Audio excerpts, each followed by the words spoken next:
0. Key places in 1 Samuel. 0. Ramah.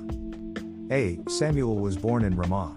Before his birth, Samuel's mother Hannah made a promise to God that she would dedicate her son to serve God alongside the priests in the tabernacle at Shiloh, 1 Samuel 1:1-11. 2. Shiloh. A. The focal point of Israel's worship was at Shiloh, where the tabernacle and the Ark of the Covenant resided. Eli was the high priest, but his sons, Hophni and Phinehas, were evil men who took advantage of the people. Samuel, however, served God faithfully, and God blessed him as he grew, 1 Samuel 2:12-3:21. 3. Kiriath-Jearim. A. Israel was constantly at odds with the Philistines, and another battle was brewing. Hophni and Phinehas brought the Ark of the Covenant from Shiloh to the battlefield, believing that its mere presence would bring the Israelites victory. The Israelites were defeated by the Philistines at Ebenezer, and the Ark was captured. However, the Philistines soon found out that the Ark was not quite the great battle trophy they expected. For God sent plagues upon every Philistine city into which the Ark was brought. Finally, the Philistines sent it back to Kiriath-Jearim in Israel, 1 Samuel 4:1-7-1. 4. Mizpah. A. The Israelites' defeat made them realize that God was no longer blessing them. Samuel called the people together at Mizpah and asked them to fast and pray in sorrow for their sins. The assembly at Mizpah was a tempting target for the confident Philistines who advanced for an attack. But God intervened and routed their mighty army. Meanwhile, Samuel was judging cases throughout Israel. But as Samuel grew old, the people came to him at Ramah, his home base, demanding a king in order to be like the other nations.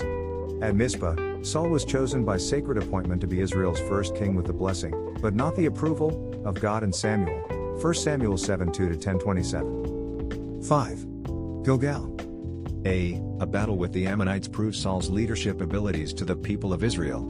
He protected the people of Jabesh Gilead and scattered the Ammonite army. Samuel and the people crowned Saul as king of Israel at Gilgal, 1 Samuel 11:1-15. 6. Valley of Elah. A. Saul won many other battles, but over time he proved to be arrogant, sinful, and rebellious until God finally rejected him as king. Unknown to Saul, a young shepherd and musician named David was anointed to be Israel's next king. But it would be many years before David sat upon the throne. Ironically, Saul hired David to play the harp in his palace. Saul grew to like David so much that he made him his personal armor-bearer. In one particular battle with the Philistines in the Valley of Elah, David killed Goliath, the Philistines' mightiest soldier. But this victory was the beginning of the end of Saul's love for David. The Israelites praised David more than Saul, causing Saul to become so jealous that he plotted to kill David, 1 Samuel 12:1-22-23. 7. The desert. Even anointed kings are not exempt from troubles. David literally ran for his life from King Saul, hiding with his band of followers in the desert of Ziph, where the men of Ziph constantly betrayed him, the desert of Maon, and the desert of En-Gedi. Though he had opportunities to kill Saul, David refused to do so because Saul was God's anointed king, 1 Samuel 23:1-26-25. 8. Gath. David moved his men and family to Gath, the Philistine city where King Achish lived. Saul then stopped chasing him. The Philistines seemed to welcome this famous fugitive from Israel, 1 Samuel 27:1-4. 9. Ziklag. Desiring privacy in return for his pretended loyalty to King Achish, David asked for a city in which to house his men and family. Achish gave him Ziklag. From there David conducted raids against the cities of the Geshurites, Gerizites, and the Amalekites, making sure no one escaped to tell the tale, 1 Samuel 27:5-12.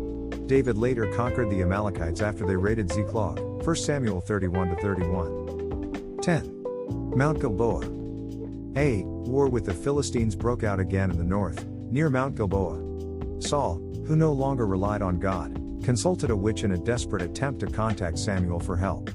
In the meantime, David was sent back to Ziklag because the Philistine commanders did not trust his loyalty in battle against Israel. The Philistines slaughtered the Israelites on Mount Gilboa, killing King Saul and his 3 sons, including David's loyal friend Jonathan. Without God, Saul led a bitter and misguided life.